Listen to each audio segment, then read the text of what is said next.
Бейиш нуру. Дүйнө.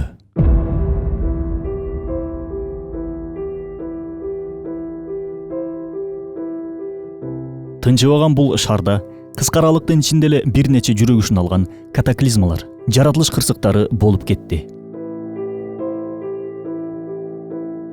Адамзат адатынча алсыздыгын жарыя кылып, дагы бир ирет колунан эчтеке келбеген бир макулук экендигине ынанды. Кээ бирлерин кайдыгерликтен ойготкон бул окуяларга бир назар салып көрөлү.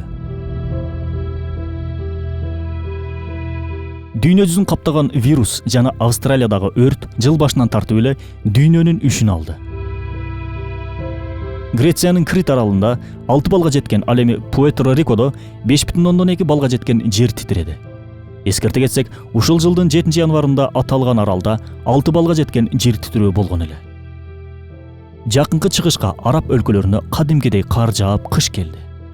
Японияда жана Курил аралдарында 7 балдык жер титирөө катталды. Хорватияда 140 жылдан бери эң күчтүү деп эсептелген 5,4 балдык жер титирөө болуп, ушул жылдын эң эле катуу деп эсептелген катуу бороону катталды. Бразилияны сел басты.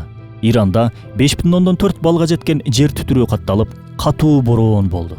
Пакистанда катуу чаңдуу бороон болуп, ылдамдыгы саатына 80 километрге жетти.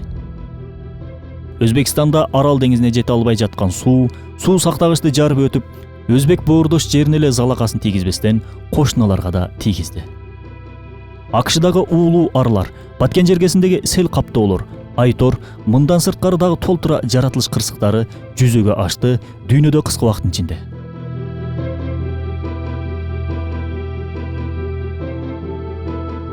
Бул апаттардын алдында алсыз болгон адамда суроо туулат. Эмне үчүн мындай кырсыктар болуп жатат? Эмне үчүн адамзатка балээлер жаап жатат? Жүрөктө өйүгөн бул суроолордун жообун Расселейнур чыгармаларында кеңири түрдө берген Бедуизаман. Биз ал жерден кыскача бир таризде алып карап көрөлү. Жообу кызык болсо, видеону аягына чейин көрүңүз. Анда кеттик. Каффаратту зунуп.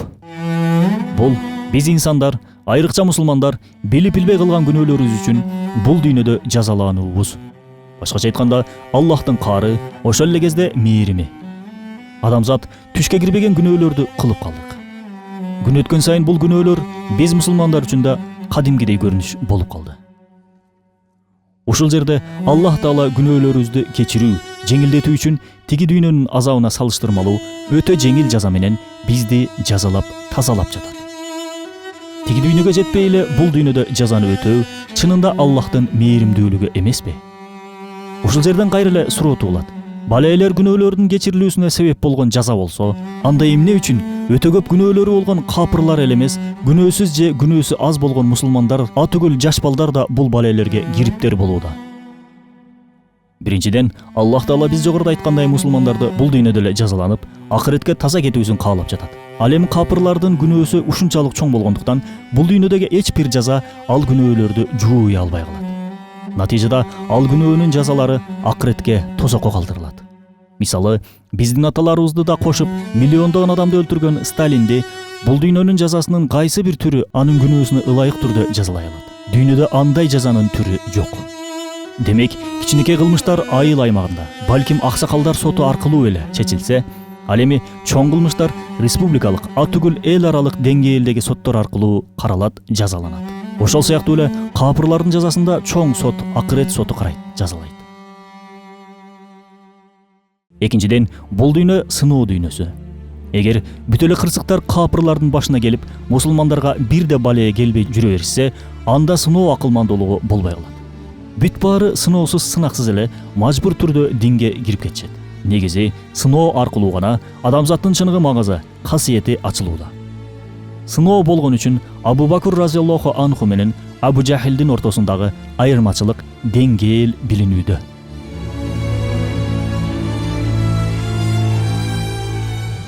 Бул бале кырсыктарда мусулмандардын ичинен каза болгондор шейит өкүмүндө болушат иншалла. Ал эми мал мүлкүнөн зыян тартса, анысы садака өкүмүндө кетет. Быйык Куранда Аллах Таала бир гана ичиңерден зулумдук кылгандарга гана тийип эле калбаган, бир фитнадан сактангыла. Жана билгиле, Аллахтын жазасы катуу деп айтат. Аяттын айтуусу боюнча бале бир гана залимдерге гана келбестен күнөөсүздөргө да келет экен. Бул жерден да ушуну байкасак болот. Кээде биз мусулмандар кайдыгерликтен, жалкоолуктан, болуп жаткан адилетсиздик күнөө иштерге көз жумуп коебуз. Же болбосо тарапкер да болуп жиберебиз. Ошол учурда келген бале күнөө ээлерине эле келбестен тырнакча ичинде күнөөсүз деп аталгандарга да келет.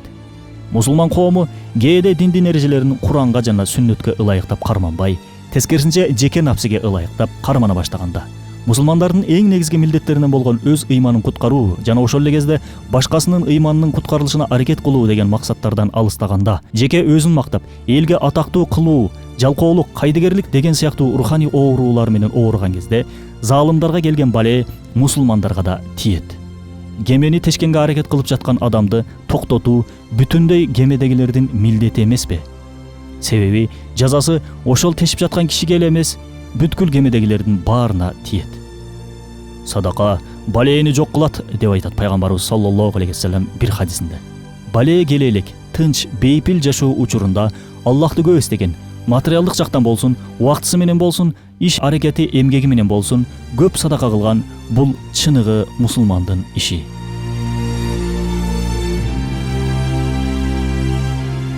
Учурда көпчүлүктү кызылат кылган, бирок ошол эле кезде сыртынан байкалбаган өтө көп пайдаларды алып келген акылмандуулуктарга бай бул вирус окуялары да бир күнү бүтүндөй жок болот иншалла. Бирок Аллахтын соноосу кыяматка чейин улана бермекчи. Эң негизгиси вирус учурунда коркуп кылган дуаларыбызды, абалыбызды эч унутпай эске сактообуз керек. Кыйынчылыкка туш келгенде гана Аллахты эстей калбастан, жыргалчылык убакытта да Аллахты эстейли. Курандын Рысөлөй Нур аттуу тафсиринен алынды. Бейиш нуру.